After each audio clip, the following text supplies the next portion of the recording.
Come with me to view the humility before God demonstrated by one young, very dear friend of mine.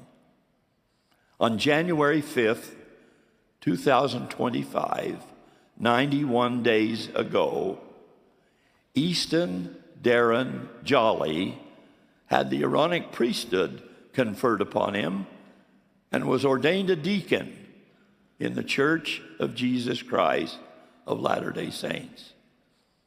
Easton had longed to pass the sacrament of the Lord's Supper for as long as he could remember. But this sacred opportunity was accompanied by the stomach-wrenching fear that he would fail, that he would fall, that he would be teased or embarrassed, he and his family with him.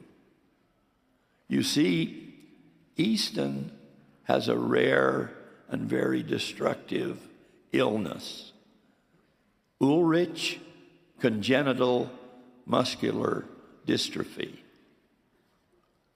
It has progressively filled his young life with formidable challenges while shattering his hopes and dreams for the future.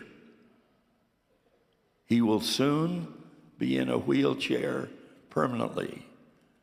His family does not talk about what awaits him after that. The Sunday after his ordination, Easton would pass the sacrament for the first time. And his privately held motivation was that he could present himself and these sacred emblems to his father, who was the bishop of the ward. In anticipating that task, he had begged and pled and wept and begged, extracting a guarantee that no one would try to help him. For many reasons, private to himself, he needed to do this alone and unaided. Well, after the priest had broken the bread and blessed it, an emblem representing the broken body of Christ, Easton, with his broken body, limped up to receive his tray. However, there were 3 sizable steps from the meeting house floor to the elevated stand. So after receiving his tray, he stretched up as high as he could and placed his tray on the surface above the handrail.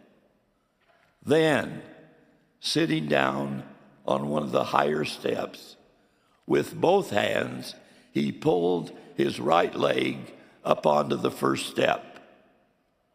Then he pulled his left leg up onto the same step.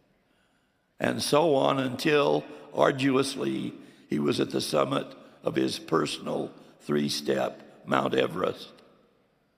He then maneuvered himself to a structural post by which he could climb to a standing position. He made his way back to the tray. A few more steps, and he stood in front of the bishop, his father, who, with tears drenching his eyes and flooding down his face, he had to restrain himself from embracing this perfectly courageous and faithful son. And Easton, with relief and a broad smile consuming his face, might well have said, "I have glorified my Father, and I have finished the work he gave me to do."